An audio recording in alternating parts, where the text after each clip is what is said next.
Hello, Phil Jackson here from Build Your Salon, bringing you the tools you need to master to build the salon business you deserve. And today we're having another video about recruitment. Still lots of people struggling with recruitment out there. This isn't a local thing to you. It's not even a local thing to your country. I've been talking today to someone the other side of the world facing the same problems as you.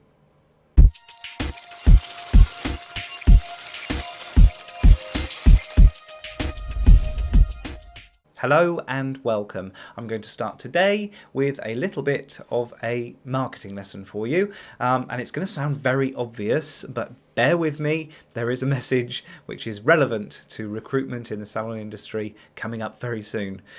The message that I have for you around marketing is that the less work you need to do, the more likely your marketing is to be effective.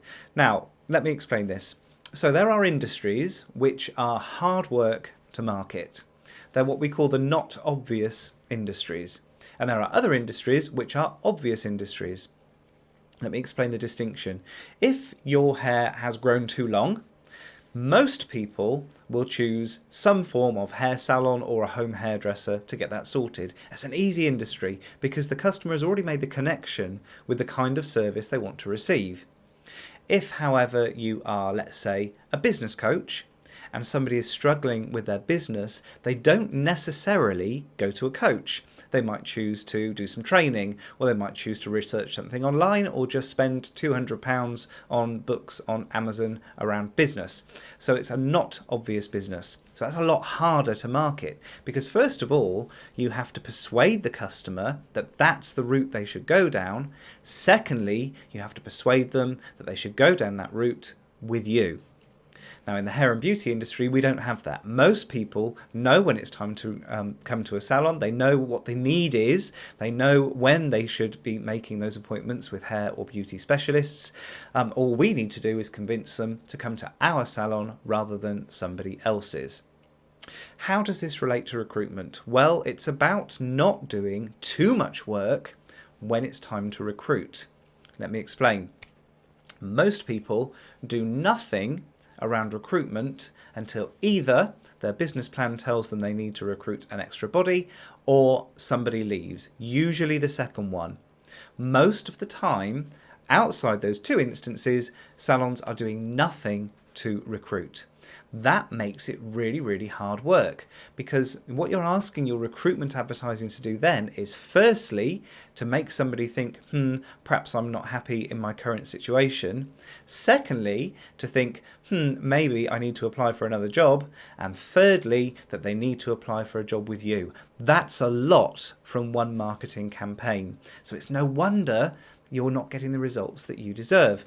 So what I'm suggesting is that we try and cut down on the work a little bit.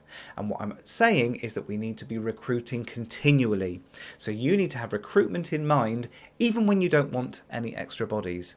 So you need to be recruiting all year round, whether you need somebody in position or not. Now, that might sound counterintuitive because you might say, well, what do I do if people start applying for jobs that I haven't got? You keep their details. So what you have is a little black book in the back of your desk somewhere so that if somebody leaves without you realising, or if someone goes on maternity leave that you weren't expecting, well, all of a sudden you've got a list of numbers that you can call and say, hey, we spoke a little while ago, are you still interested in that position? It positions you as an expert in your industry because you're taking recruitment seriously. I'll tell you what else is really strange. If you say to those people, we spoke a few months ago, are you still interested in the position? And they say, no, I found another job. The next question should be, do you want me to keep you on the list or shall I just cross you off? They nearly always want to be kept on the list because they know that in this day and age, recruitment isn't forever. It's so rare that we can keep people past the 5, 6, 7, 10, 15 year mark.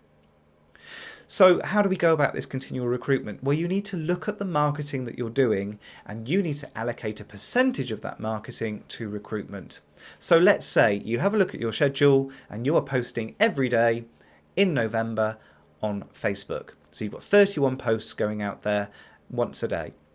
Well, that's fine, but we should take a percentage of those, let's say 5 or 6 of those posts. I'm not saying you advertise a position, but make 5 or 6 of those posts appealing not just to your customers, but also potentially to other salons as well. Also potentially to other stylists or therapists that might be looking for work a little bit further down the line. So start building that awareness up. You can do this either with talking about industry trends, again, positioning you as an expert in the industry and the kind of salon that they want to work for, or share things that are showing off what a fantastic team you have and what an amazing place it is to work, because you're positioning yourself as an expert, but also positioning your salon as the kind of place that's desirable for stylists and therapists to build a career. So continual recruitment. Go now. Figure out what it is that you're going to be marketing for the next month. Take 5 or 6 of those posts and make them more team focused or outward looking or industry facing. I hope that's been useful to you. If it has, don't forget to click subscribe. I do a broadcast like this every single Monday, and I would hate you to miss out on the content that I'm sharing. If you need more help with recruitment, check out the link that's in the description. I have a whole product called the Salon Recruitment Roadmap, designed to help you fill the spaces you have in your staff team. If you've already subscribed, I will see you again next week. Take care.